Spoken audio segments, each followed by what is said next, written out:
এরপরে যে ভিডিওটা তোমরা দেখতে পাচ্ছ ওই ভিডিওটা আমরা কি করে শুট করেছি, কি করে এডিটিং করেছি, তো আজকে সেটাই তোমাদের সামনে নিয়ে আসলাম। ভিডিওটি দেখে কঠিন মনে হচ্ছে, কিন্তু কঠিন সেরকম কিছুই না।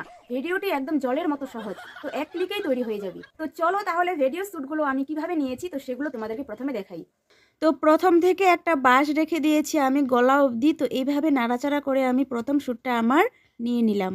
তো এইভাবে আমি একটু এদিক ওদিক করে আমার দ্বিতীয় শ্যুটটাও নিয়ে নিলাম। তো গ্যালারি থেকে আমি ভিডিওটিকে সিলেক্ট করে নিয়ে নিলাম। ভিডিওটির প্রথম দিকে কিছু বাড়তি সিন আছে, সেগুলোকে আমি কেটে দিলাম। তো এবার প্রথম শ্যুটের ভিডিওটিকে আমি একটু রিভিউ করে দেখে নিচ্ছি।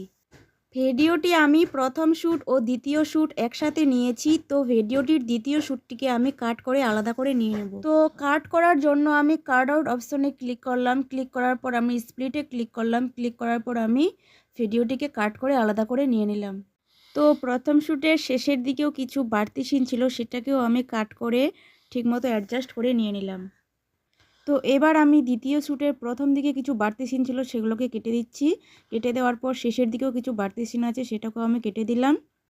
কেটে দেওয়ার পর দ্বিতীয় শ্যুটটিকে আমি ভালোভাবে অ্যাডজাস্ট করে নিয়ে নিলাম। তো এবার দ্বিতীয় লেয়ারে ক্লিক করে রেখে সুইটস নামে যে অপশনটা আছে সেটাতে ক্লিক করব। ক্লিক করার পর দ্বিতীয় লেয়ারটা প্রথম লেয়ারের উপরে চলে আসলো। তো দুটো লেয়ারকে আমি বরাবর করে নেব।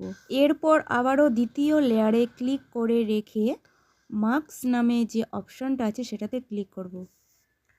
তো এখানে প্রথমে যে অপশনটা আছে সেটাতে ক্লিক করব। ক্লিক করার পর আমার ভিডিওটার উপরে একটা দাগ চলে আসলো। তো দাগটাকে আমি বাঁশটার উপরে ভালোভাবে অ্যাডজাস্ট করে বসিয়ে দেব। তো ভিডিওটি আমার রেডি। তো একবার ভিডিওটিকে রিভিউ করে দেখে নিই ভিডিওটি কেমন হলো। তো ভিডিওটি তোমাদের কেমন লাগলো? যদি ভালো লাগে তাহলে লাইক, কমেন্ট, শেয়ার করে দিও। আর এরকম ভিডিও আরও পেতে হলে আমার পাশে থাকতে পারো।